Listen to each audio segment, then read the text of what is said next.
Que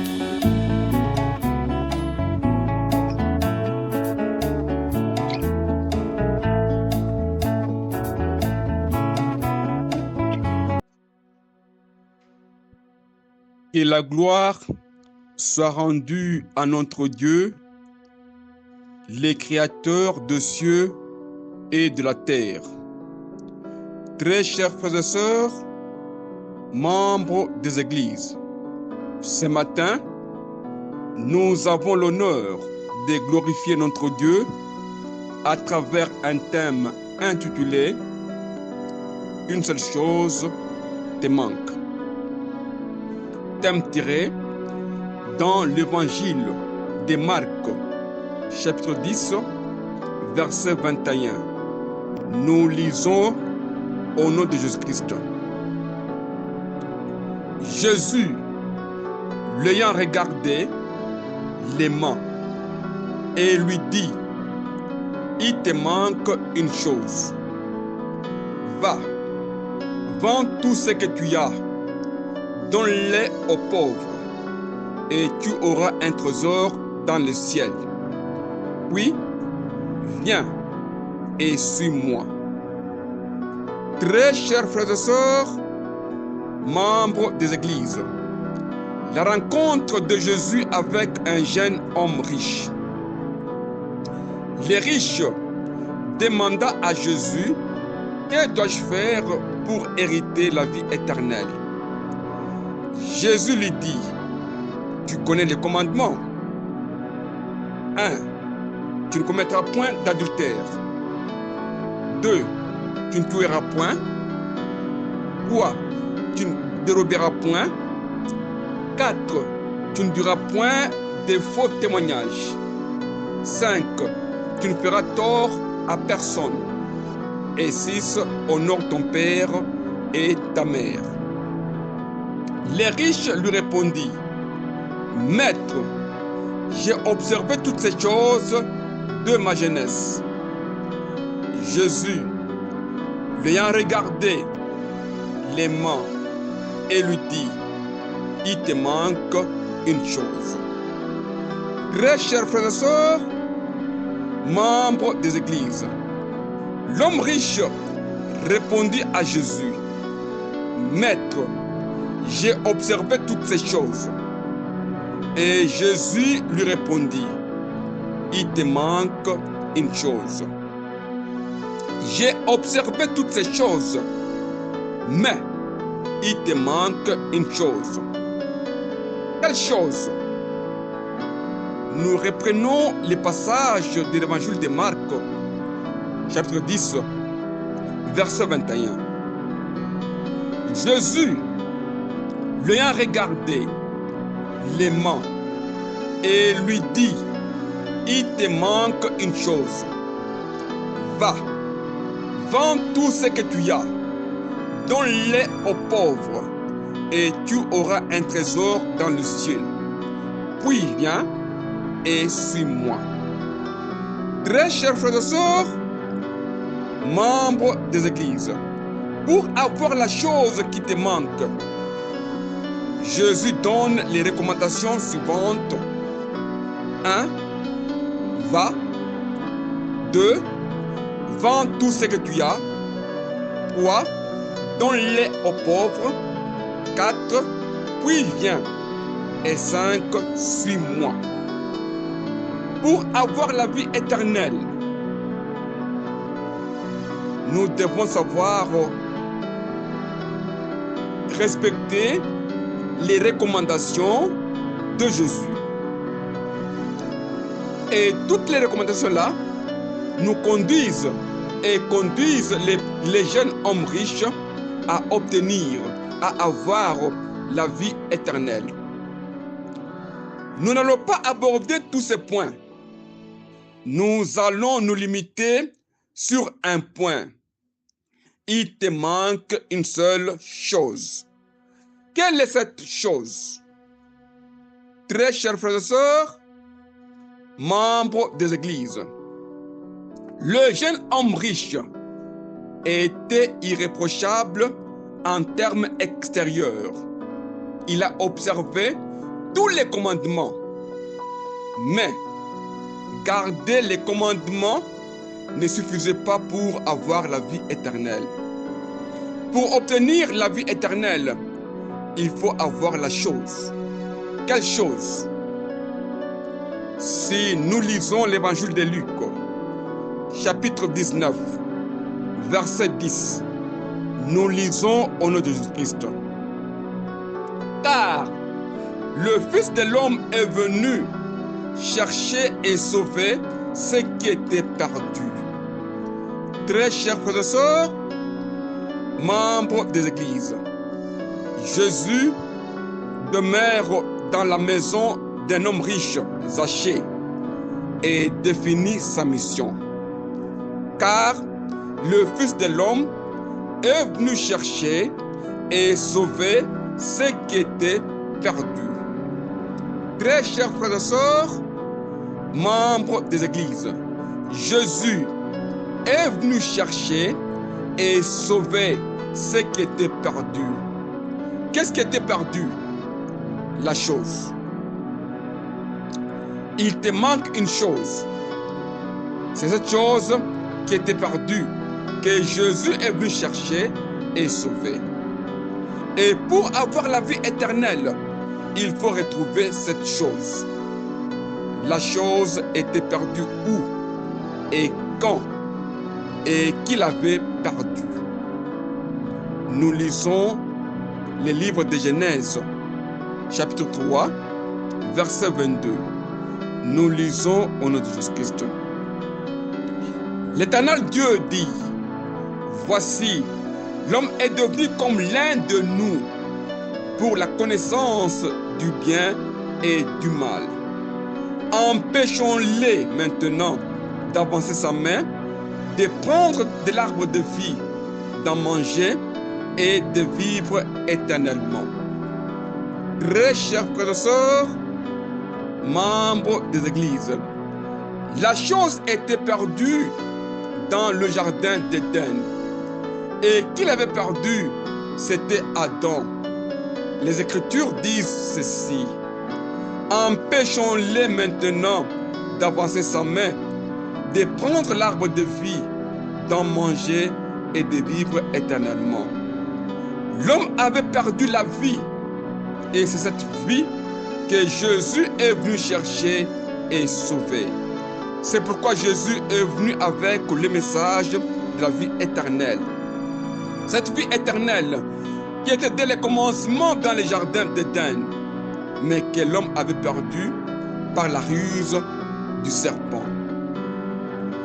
Très chers frères et sœurs, membres des églises, car le Fils de l'homme est venu chercher.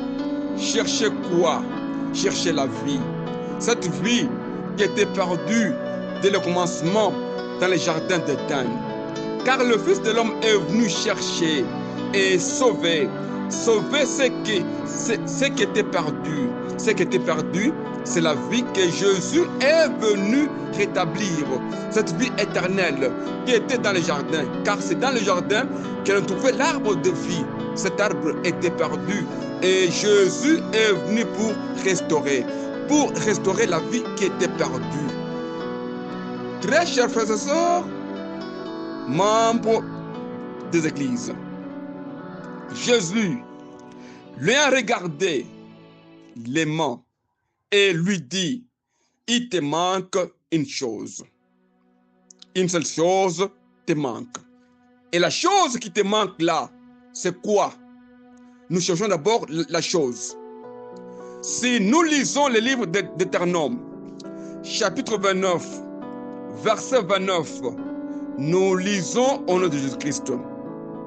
Les choses cachées sont à l'Éternel, notre Dieu. Les choses révélées sont à nous et à nos enfants, à perpétuité, afin que nous mettions en pratique toutes les paroles de cette loi.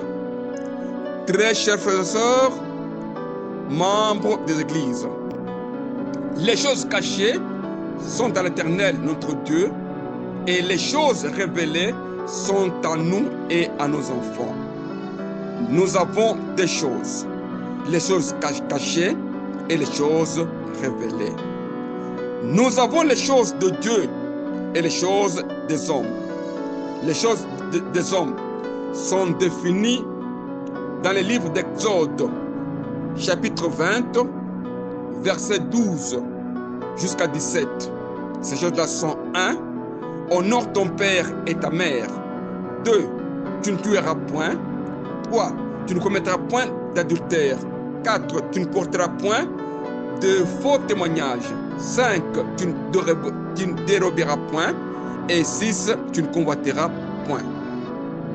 Très chers frères et sœurs, membres des églises, personne ne sera justifié devant Dieu par les œuvres de la loi.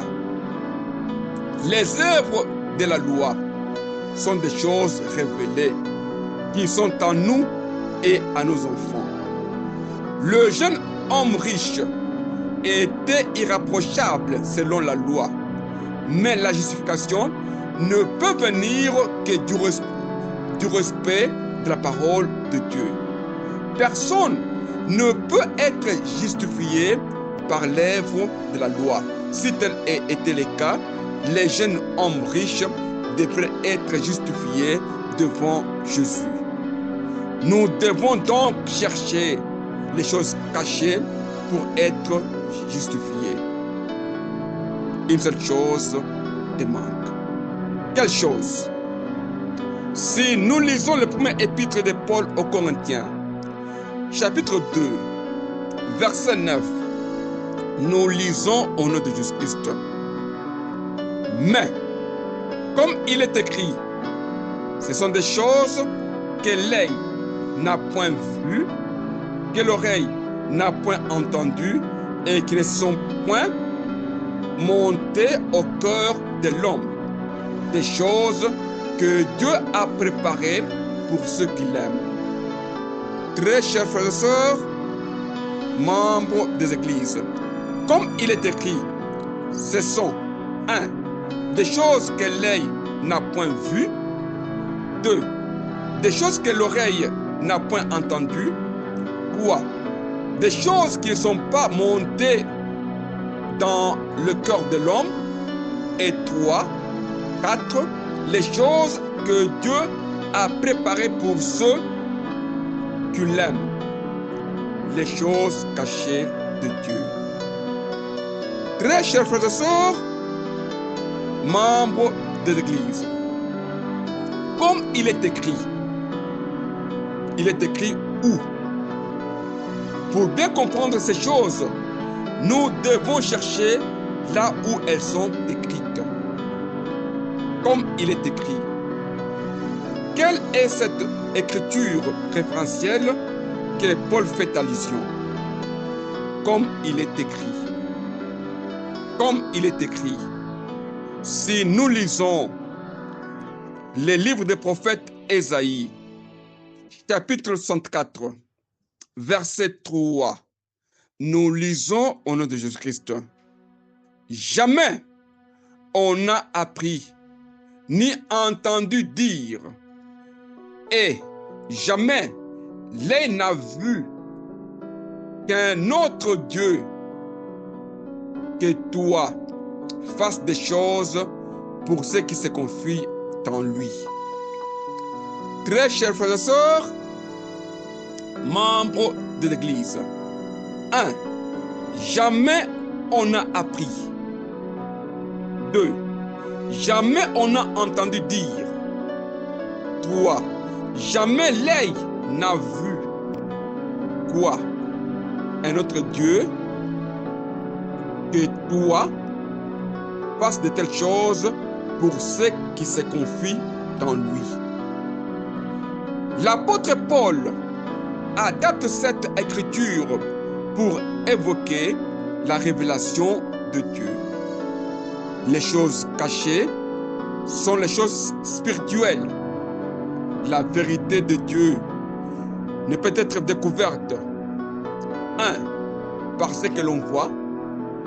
2. Par ce qu'on entend. Et 3. Par ce que l'on pense. Seul le Saint-Esprit peut 1. Dévoiler les pensées de Dieu, 2. Discerner la vérité divine et 3. Révéler les choses cachées. Très chers frères et sœurs, membres de l'Église, une seule chose te manque. Quelle est cette chose? Si nous lisons le deuxième épître de Paul aux Corinthiens, chapitre 4, verset 18, nous lisons au nom de Jésus-Christ un poids éternel de gloire, parce que nous regardons non point aux choses visibles, mais à celles qui sont invisibles. Car les choses visibles sont passagères et les invisibles sont éternelles. Très chers frères et sœurs, membres des églises, nous regardons non point aux choses visibles, mais à celles qui sont invisibles. Car les choses visibles sont passagères et les choses invisibles sont éternelles. Nous avons deux choses. 1. Les choses visibles, qui sont des choses révélées et passagères, qui sont en nous et à nos enfants. Et 2. Nous avons les choses invisibles, qui sont les choses cachées et éternelles, qui sont dans Dieu. Très chers frères et sœurs, membres des églises, regarder les choses visibles, c'est regarder les œuvres de la loi.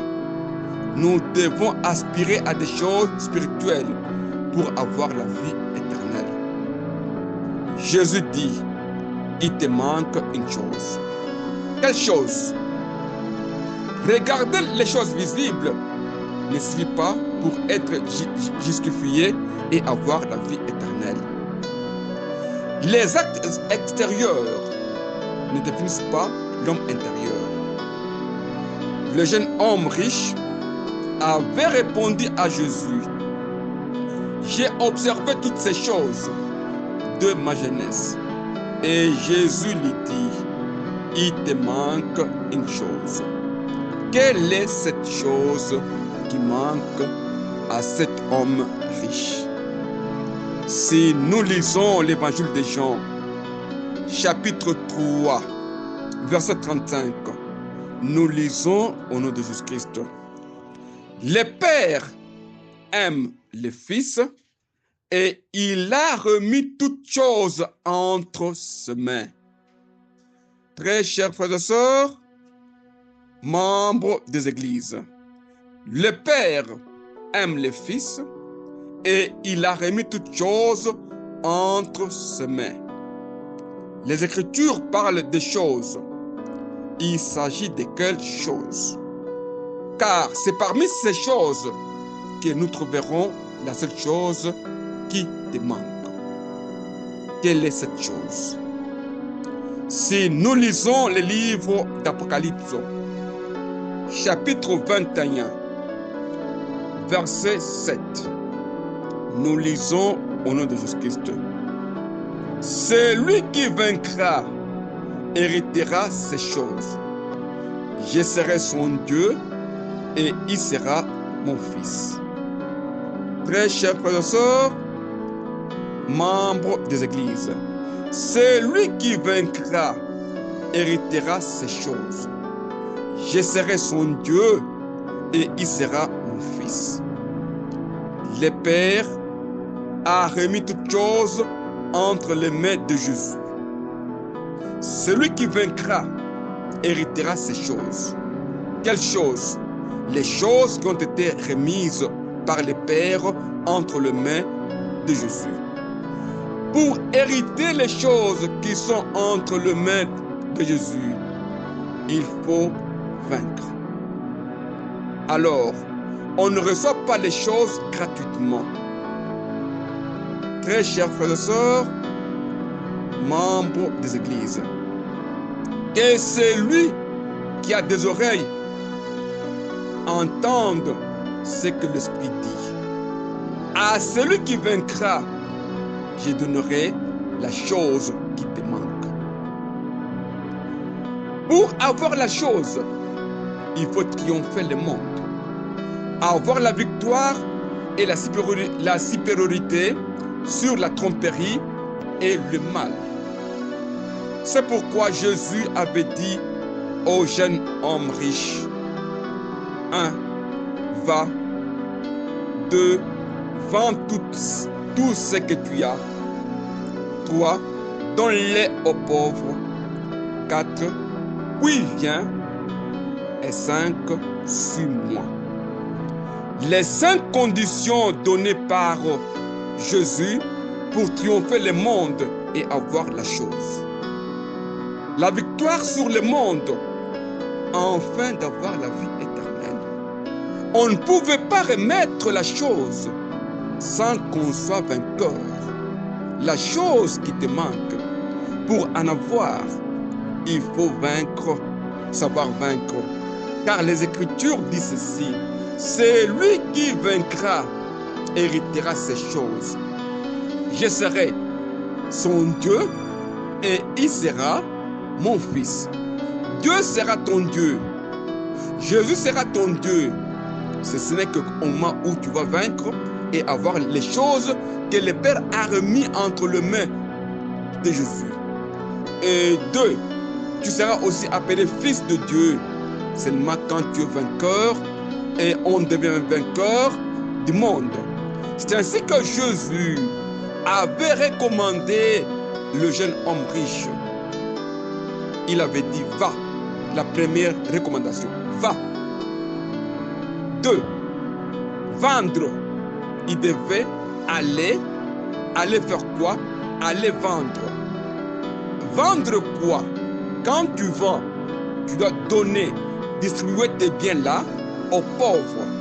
Et quand tu vas distribuer les biens aux pauvres, c'est à ce moment-là que tu vas venir. Tu viens maintenant. Tu viens suivre Jésus. Or, c'est celui qui suit Jésus qui a la vie.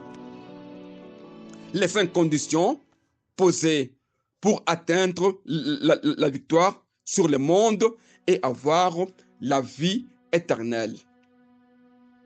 Très chers frères et sœurs, membres de l'Église, toutes les choses m'ont été données par mon Père.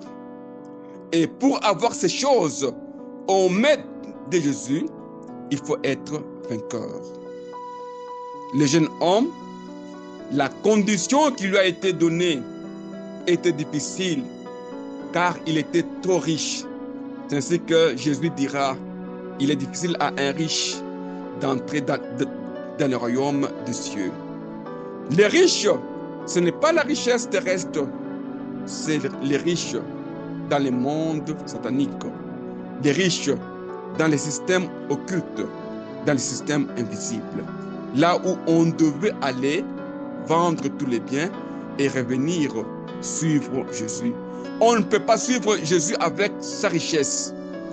On doit suivre Jésus que quand on est pauvre, après avoir liquidé, après avoir donné tous ses biens. Très chers frères et sœurs, membres des églises, si nous lisons l'évangile de Luc, chapitre 10, verset 41 jusqu'à 42, nous lisons au nom de Jésus-Christ. Le Seigneur lui répondit, Marthe, Marthe, tu t'inquiètes et tu t'agites pour beaucoup de choses. Une seule chose est nécessaire. Marie a choisi la bonne part qui ne lui sera point ôtée. Très chers frères et sœurs, membres des églises, Marthe, Marthe, tu t'inquiètes et tu t'agites pour beaucoup de choses. Une seule chose est nécessaire. Tu t'agites pour beaucoup de choses. C'est comme l'homme riche avait répondu à Jésus. J'ai observé toutes ces choses. Marthe, tu t'agites sur beaucoup de choses. Mais attention, il y a une seule chose qui est nécessaire. Une seule chose est nécessaire. Et c'est la chose là qui est nécessaire qui te manque. Une seule chose te manque. Quelle chose? La chose nécessaire. La chose qui est nécessaire, qui nous manque, c'est quoi? Qui manque l'homme riche, c'est quoi? Car nous prêchons chaque jour, la pensée de Dieu qui est cachée, la chose céleste, la chose qui est cachée, la chose qui couvre la vérité divine de Dieu. Une seule chose est nécessaire. Cette chose-là, c'est la chose qui te manque. S'asseoir aux pieds de Jésus et écouter la parole de Dieu, car cette parole est la vie. La seule chose qui était nécessaire, c'est la parole de Dieu qui conduit à la vie éternelle. La seule chose qui était nécessaire, c'est la vie, car la parole est la vie. Cette vie qui a été perdue dans les jardins d'Éden, où il y avait l'arbre de vie. La vie était perdue. Jésus est venu pour chercher et sauver cette vie, ce qui était perdu. Et c'est cette vie-là qui manquait le jeune homme riche. Et cette vie-là qui se retrouve dans la parole de Dieu. On n'est plus sauvé par la loi, car en ayant la loi, nous sommes hypocrites. Les œuvres de la loi ne peuvent pas nous justifier devant Dieu.